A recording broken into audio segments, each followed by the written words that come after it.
Good morning mga kaibigan. Once again, this is your DIY Master, Motozar. Mga kapatid, isi-share ko lang itong isang video na kung saan pinagmumulan ng kadyot. So, take note dito sa mga sasabihin ko. Itong sasakyan na ito, or yung sasakyan ninyo, madaling paandarin.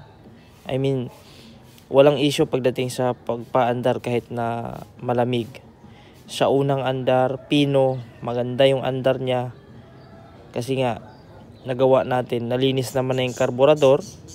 Bagamat hindi mukhang malinis yan, pero yung loob niyan malinis. Chinek ko na rin yung timing, chinek ko na rin yung vacuum advancer. So sa 4K engine, meron yan, vacuum advancer. Tapos yung distributor, yung gap, air gap, ano pa, spark plug, high tension wires, okay siya. Pagdating naman dito sa karburador, kasi isa sa pinagmumulan din ng pagkadyot, number 1 talaga, itong vacuum advancer. Pero okay siya ha. Okay yung ported, ito yung ported niya, ito yung manifold. Pagdating sa karburador, isa din na pinagmumulan ng kadyot, yung plunger, ito yon. Yung bang pagpiga mo ng silinyador, dapat may pugsit agad dyan. Kasi yun yung bubuga sa biglaang pag-apak mo sa silinyador. Pag sira ang plunger, walang pugsit dyan, ang mangyayari, mabitin ka sa gas, kaya kakadyot yun. So, sa Kia Pride na ito, okay yung advancer ko, okay na rin yung plunger.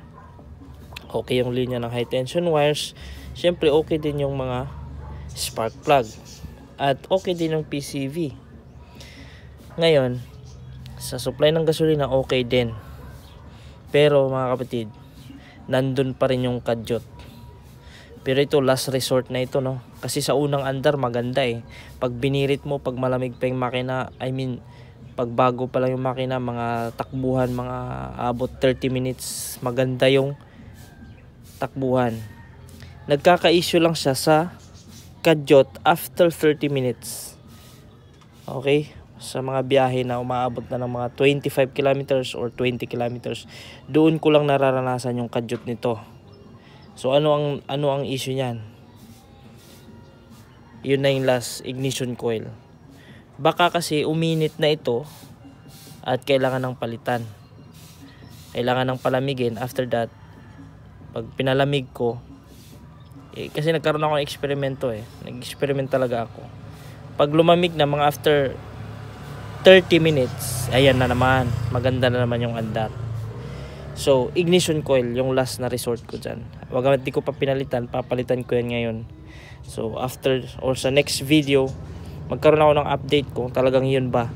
Kasi okay na eh. Okay na yung vacuum advancer, okay yung plunger, okay yung linya, okay yung distributor, yung buga ng kuryente, okay naman. Pagka unang andar, tingnan ko malakas. Pero yun nga, after 30 minutes, nagkakaganon. Fuel filter pala, okay ah. Baka kasi matanong nyo rin, ang fuel filter, okay din. So, paandarin ko siya ngayon, malamig yung makina. Na-stuck ng ilang araw.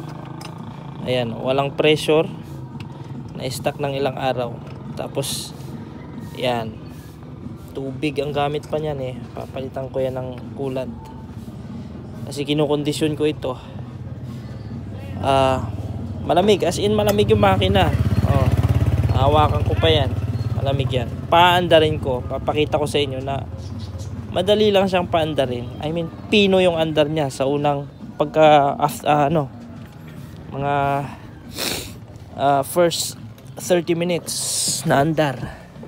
So expect na medyo mahirap din paandarin to kasi 2 linggo na hindi ko ito ginamit. Iniwan ko kasi dito sa Bayambang. So pump lang ng pump dyan, baka sakaling may pumasok na gasolina. Paandarin natin, sana hindi na lobat. Ayan o. Ang ganda ng andar niya. Ilan ang RPM niyan? Nasa 500. Yan, pakita ko sa inyo. Kasi baka maranasan nyo kasi ito eh, ano.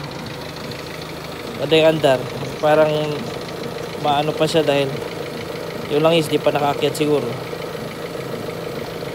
Pino andar nito eh. Malakas puwersa pati nito. Kaya ito yung gusto ko dito sa Kia na ito. Kaysa doon sa puti. Kaya matipid dito eh. Ayan. So, papalitan ko siya ng ignition coil. Yun na yung pinaka last resort mga kapatid. Okay na lahat. Okay rin yung timing yan. Nakaset na rin sa timing yan mga kapatid. Ako pa ba? Hindi magta-timing. So yun na yung nakita ko na last resort talaga. Kasi plunger okay rin. Tingnan nyo yung ano nga niya oh. Yung anong tawag na nito. Yung automatic choke niya gumagana pa nga. Sinadya kong tanggalan niya ng anong tawag nito, air cleaner para madali kong makalikot. Yan. Payapa yung andar nito. Pero kapag uminit na nga, sinasabi ko uminit na, natatakot ako baka kuryente. Bu-overheat kasi kalumaan na, luma na rin yan no. Ito pa yata yung stock niya eh, original pa yan no. May tatak na Hyundai pa yan. Oh, di ba? Hyundai, Kia, parehas lang yan, Korean variant. I mean Korean manufacturer. Original pa niya yan. Saka may nabasa ako sa baba eh, dapat with resistor. I know, with ballast resistor. Eh walang ballast resistor, nag-overheat talaga yan. So mga kapatid, papalitan ko yan. At ito yung papalit ko. Ito. Ayan. Ito, ano to, Puktil na ito eh. Mahal mo rin kasi pag binili ito. Ito galing pa ito sa Tamaraw ko dati. Original ito na Denso Toyota. Original. Naririnig nyo? Yan. Maano pa yung langis. So, tatlo ang terminal nito. Positive, negative naman mahalaga dyan. Ito B, battery yan. Pwede mong idugtong na yan sa positive. Ganyan, saka may kabit positive, negative. Huwag kayong maguluhan dyan. Ito kasi, supply ito eh. Battery. Galing sa susian. Ito, tapos ito naman, positive ng papunta distributor. Tapos ito, negative ng distributor. Diba? Ganyan yung linya niyan. Diba? Maano yung andar eh. Kasi ito, dalawa lang eh. Positive, negative lang yan. So, ang gagawin ko dyan, para magkaroon ng power, makakuha ng power itong si B, itatap ko siya sa positive, ganyan. Kasi, kukuha ng power galing sa battery sa positive. Ito parehas lang kasi dito sa stock kasi positive negative lang yan. Yung positive doon nanggagaling yan sa susian. Yung negative naman, sana yung negative ito papunta yan sa distributor. Tapos yung positive din naman ng distributor. Positive negative. Basta ang positive talaga ito galing ito ng susian. Kasi may supply 12 volts. Ito naman sa RPM gauge naman ito eh. Yun lang yung linya niyan. Kasi yung linya galing ng distributor, dalawang wire din yan, positive, negative. Ito, positive yan, black, white. Negative naman ito. Yan. Ganyan yung linya. Palitan ko yan, no? After ng ano nito, ng gagawin ko, ay siyempre, update ako sa inyo mga kapatid. Yan ang payapa ng under niyan. Nasa 900 dyan.